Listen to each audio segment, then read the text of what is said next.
Hey crafters, Jessie Katz Greenberg here, and today we are going to upcycle this beat up wooden plaque from Goodwill into some Valentine's decor that we actually like. If you're brand new here, my name is Jessie Katz Greenberg. I'm a crafter. I do everything from fiber art to paper craft, everything in between, and a ton of seasonal projects along the way. So if that sounds like your thing, be sure to hit the subscribe button, like, and comment on this video to make sure that you see my upcoming tutorials. Now let's talk about today's project. I saw this plaque at Goodwill. It's beat up, it's not particularly cute, but it's really hefty. I felt like even for $4, it was a good buy, and I think that I can upcycle it into something that will actually be cute to have out for Valentine's Day. To be honest, I have an idea in mind, but I'm not 100% sure about it, so this is going to be an adventure that we go on together. Let's see what happens. First things first, I removed the label, removed the tassel that was hanging off the side, and sanded the whole surface. Just using whatever medium grit sandpaper I had around and sanding just enough to rough up the surface of the paint and the printing. PSA here, wear a mask whenever you're sanding something from the thrift store just because you never know. I made sure to get those edges, and then I like to use a hand vac to just get rid of any obvious debris, clean up my work surface a bit from the sanding, and then also use a microfiber cloth to wipe the surface again. This will ensure that we have a nice smooth surface for painting. But now the question is, what do we do with this thing? Spoiler alert, we are doing this sort of Fauxsaic technique. It's Mosaic using paper squares cut from magazines.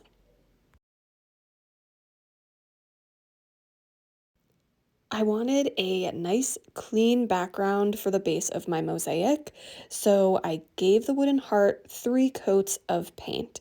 I'm using Craftsmart, which is just the Michaels brand of acrylic craft paint in the color vanilla. I wavered a lot between using a bright white, this softer white vanilla color, or a light pink, and ultimately chose the vanilla. The bright white was just a bit too harsh, and the pink wouldn't have contrasted the colored squares that we're going to add enough. And you really want this background color that you're painting to be something that's going to contrast the colored squares. Next, the hunt was on for all shades of pink and red. Luckily, I teach collage workshops, so I have no shortage of magazines in this house. So I flipped through a bunch and pulled out any pages that had red and pink on them. Then I cut those red and pink pages into small squares. My squares vary in size from a little bit less than a half an inch to a little bit more than a half an inch. And along the way, I cut some that were even smaller just to fit in little gaps. This part does not have to be perfect. In fact, your squares should not be perfect. It's going to have that really cool handcrafted mosaic feel if your squares are a little wonky.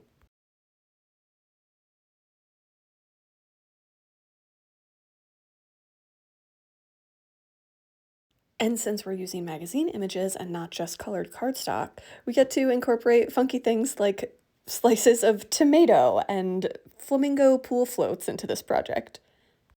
It's kind of fun to look over your final piece and try and figure out where each of the squares came from. It's the same reason I like to incorporate some pages with text, because then it's a little hint at the fact that these are, in fact, pieces of magazines. When you're cutting your squares, you can also cut several rectangles at a time or several strips, stack them on top of each other, and cut your squares. That way the process just goes a little bit quicker. As you cut, organize your squares into piles based on color. You want a lot of contrast here, so you want to go from very dark red all the way to very pale pink. I was cutting out my squares in between while coats of paint dried, so here I am applying my third and final coat of that vanilla acrylic paint. Using really light strokes with my brush just to make sure I get all of the brush strokes as smooth as possible and making sure that I paint the sides as well. My heart did get a little bit stuck to my scrap paper when the paint dried, but I don't care about the back of this, so I'm not going to worry about it.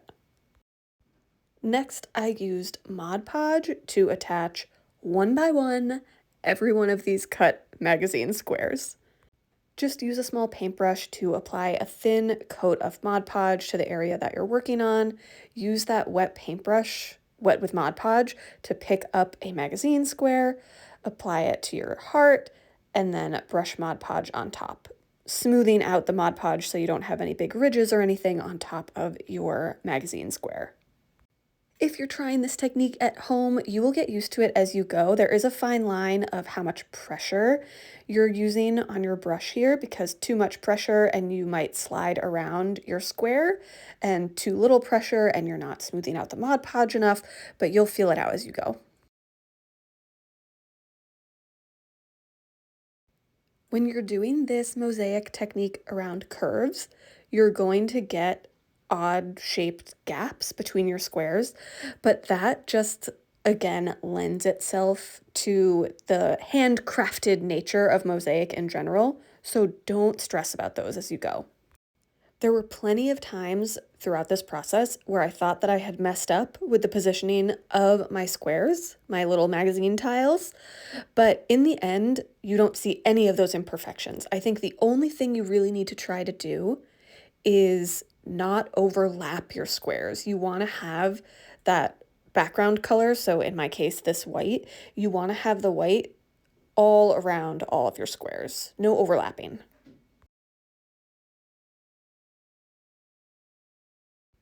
I've sped up the video for you here quite a bit because this is a long and tedious process.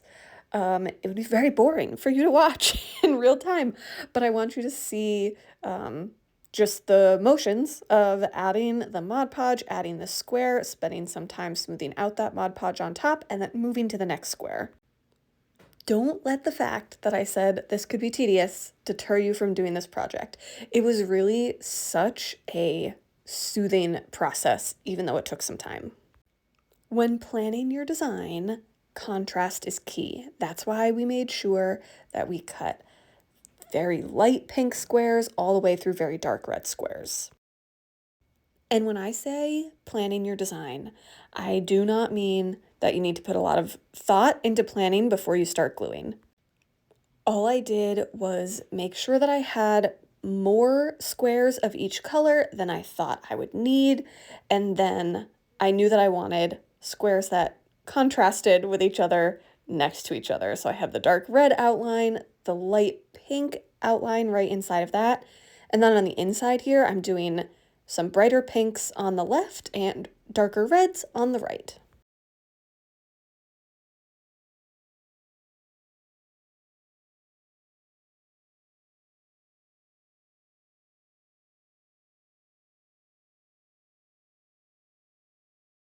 Filling in the inside of the heart here, this is when you're gonna start to get some more wonky gaps. Like you can see some larger triangle spaces in the top right. You could leave those as they are, and I think that would look totally fine, but you'll see once I get most of the heart filled in, I'm gonna come back and hand cut some of my squares into little triangles or smaller squares just to fill in the really large gaps.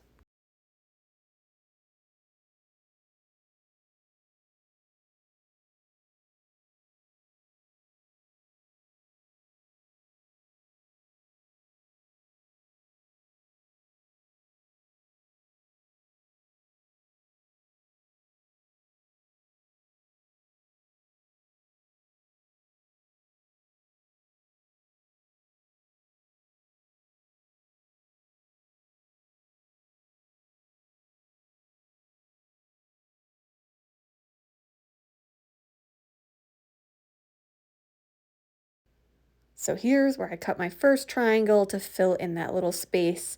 And we'll do a teeny tiny square to fill in the space above it. But again, I'm really only worried about the large gaps. The smaller ones, we're just gonna leave as is. We're going to embrace the organic nature, the imperfection in this project.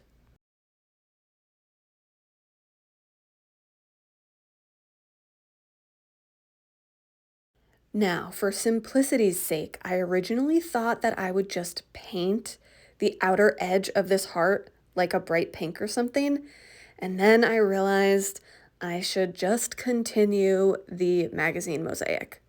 Adding 2 rows of magazine squares along the side of this is really what helps make this look like a faux mosaic paver.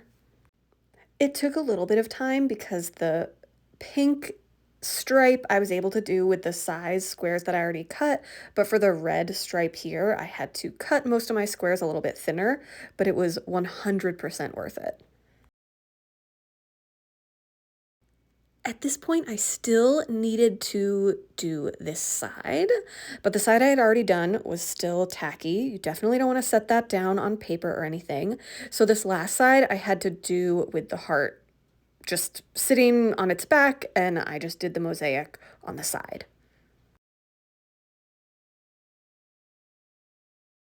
Now, I was already really loving my project at this point, but what took it over the edge was adding some decoupage gloss sealer. This is a sprayable formula, but I just like brushing it on better. So I pour some into a cup and I brushed it on. I ended up doing 3 coats of this, and you want to make sure that you let this gloss sealer dry completely. It takes 1 to 3 hours to dry in between each coat. I'll make sure to link this sealer and also all of the supplies that I used in the caption. Made sure to get the edges, and this sealer is a lot more liquidy than the paint or the Mod Podge, so you really want to make sure between each coat that you're picking it up off of your scrap paper and ideally setting it down on a clean piece of paper to dry. So here's that third and final coat. The glossiness of this just made the project feel so much more real and finished and professional, and just got me really excited about it.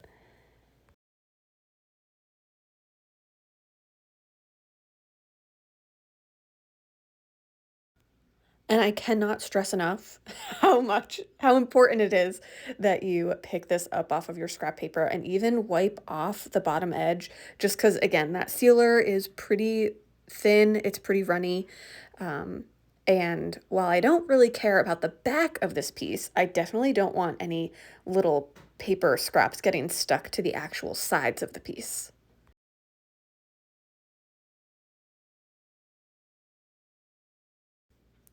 In an ideal world, I should have set this down on a clean piece of paper, but I just set it on sort of the like driest piece of the scrap paper I had been working on. And then in the end, this is what my final project looked like. I don't want to toot my own horn here, but I just didn't expect it to make me so happy. And it was so inexpensive. A wood plaque from the thrift store and magazine cutouts. Here's a look at it without my big ring light on, so that way you can see it without that big glare.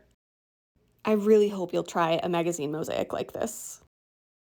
I am officially obsessed. This came out so much better than I expected, so let's talk about it.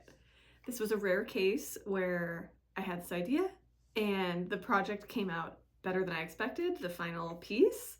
However, it did take way longer than I expected. So I probably put altogether 5 hours into this project. Turns out finding the colored magazine pages that I wanted, cutting all the individual squares, sorting them, and applying them one by one takes time. But it was a really relaxing process. So if you want to do this project, do not shy away from it. It can be a great weekend project or something that you leave out and you just do a little bit when you have time, and eventually you will have this and you will love it. I lucked out by finding this really thick, heavy heart wood plaque at the thrift store, but you could do the same project with any wood piece on the top of a wood box, anything like that. You could try this Fauxsaic technique. And what am I gonna do with it? My plan is I could use it 2 ways. It has nice flat sides, so it can be a shelf sitter. Just sit on a table with some candles or something in front of it like this. Or what I will likely do is have it flat on a coffee table or something like that, and maybe put a few things on top of it so it'll be like a base for other decor items. I've listed all of the supplies in the caption, so head there if you're going to do this project. If you're going to try this project, please let me know in the comments. I love hearing if you're trying out these ideas, and if you have any questions, drop them in the comments as well. I'm happy to help.